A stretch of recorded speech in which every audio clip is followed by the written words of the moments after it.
Why do so many people hate Anne Hathaway? The most horrible person who's ever lived. Anne dated a con man for 4 years when she thought she was living a fairy tale. Follieri duped celebrities, politicians, even the Vatican. Got carried away. He swindled people out of millions, using their money to fund his lavish lifestyle. But everyone turned on Anne.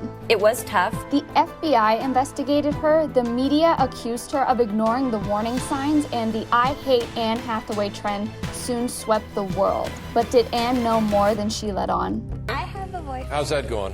Well, we've been together for over 2 years, so I hope it's going well. What does he do? He's in real estate development and finance. But what she doesn't know is that her boyfriend Raffaello was lying to her. And just 2 years later, her entire world came crashing down. What happened? When Anne met Raffaello, she was just 21 and described it as love at first sight. He swept her off her feet. I like being in a space where I don't feel like I have to protect myself, where I can let myself feel. Anne Hathaway's Prince Charming was Raffaello Follieri. Hollywood red carpets, vacations in Saint-Tropez, breakfast on the yacht. It was a glamorous life. Did you want to marry her? Yeah, for sure we talked about this several times. I can imagine how easy it would be to get swept up in that. But more than that, she fell in love with him because of his charity work. Follieri even went to President Clinton's Global Initiative Conference and pledged to spend $1 million vaccinating children. Anne even became a member of the foundation.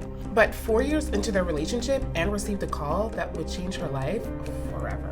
He was busted for scamming investors in his real estate business. Follieri duped celebrities, politicians, even the Vatican. Investor money rolled in, but Follieri spent much of it on himself and his superstar girlfriend. So how did it feel to spend other people's money? I had a good intention. So I was not, getting up in the morning and think how I can spend, other people's money. It was not that. He pretended to have connections with the Pope, and he used his charm and his charisma to con people into investing money into his company. But the biggest con that he played was on Anne.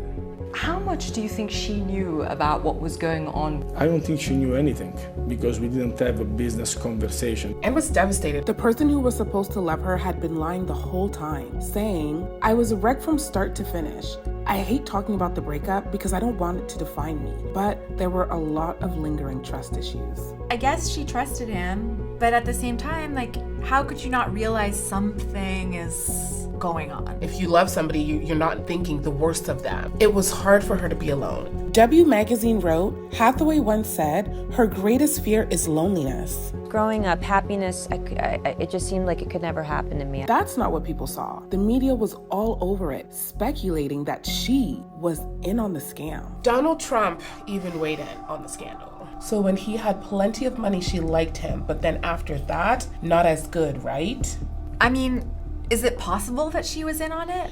The FBI did investigate her, actually taking her personal diaries as evidence, but they didn't find any indication that she even knew what he was doing. It is a lot, you think you found the love of your life, he goes to jail, and then the media is acting like it's your fault, they're blaming you. Exactly, and Anne tried to protect herself from getting hurt again by hiding her pain. You do have to give me credit because as far as relationships crashing and burning goes, come on, I did pretty great. I broke up with my Italian boyfriend, and 2 weeks later he was sent to prison for fraud. I mean, we've all been there, am I right, ladies?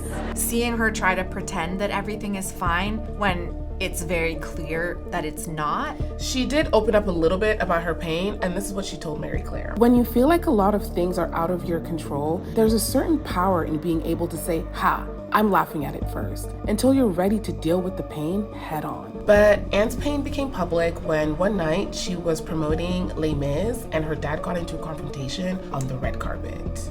You got mistaken for Anne Hathaway's ex-boyfriend. Her dad saw me at the premiere and gave me this look for a second like he was going to tackle me. I quickly let him know that it was just me. They do look similar. I could see how her dad would, mistake him and have that gut instinct to protect his daughter, His reaction showed how much pain she was really in. But it looked like Anne was finally moving on when she won her Oscar. But what she didn't know is that she would face even more backlash after her win. A great deal of hate for Anne Hathaway after she won her Oscar. I had a dream. And it came true. And that can happen. That moment caught Anne a lot of flack. It's so fake. It's not authentic. It just oozes performance. Yeah. That's how a lot of people felt. Before meeting Raffaello, Anne was America's sweetheart. Everyone loved her. The Princess Diaries got the seal of approval of fans around the world. It was the beginning of a beautiful career for Anne. She's going to be a huge star. It was really a dream come true. When she came out on Princess Diaries, she had that earnestness and that authenticity. And it seemed like people saw something had changed in Anne and they turned on her.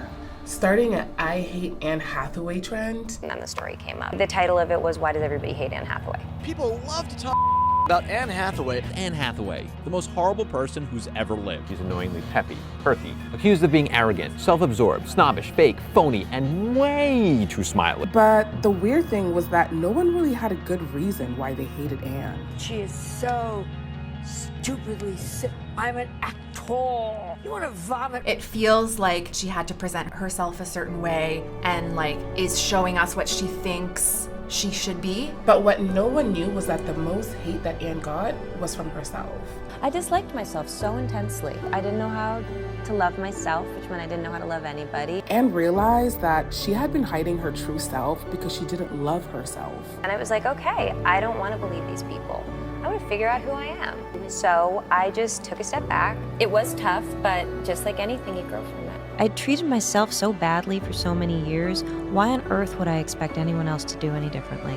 I hadn't learned to love myself yet. By learning to love herself, Anne was finally able to be her true self, and she found the love that she deserved. Hathaway found a new love, Adam Schulman. I'm really lucky I'm with the right guy, and we make each other happy and we treat each other well. It seems like she took a step back and was able to kind of work on herself so that she wouldn't repeat the pattern in her relationship and with herself. After going through all that heartbreak and all the backlash, Anne learned that people can't hurt you if you love yourself. And people saw how confident and self-assured she'd become. I like your vulnerability. I feel like you say what you feel. If you don't love yourself, when someone else says horrible things to you, a part of you is always going to believe them. I have a tremendous amount of love and compassion for everyone else, and best of all, I have it for myself, which I'd never enjoyed before. Good.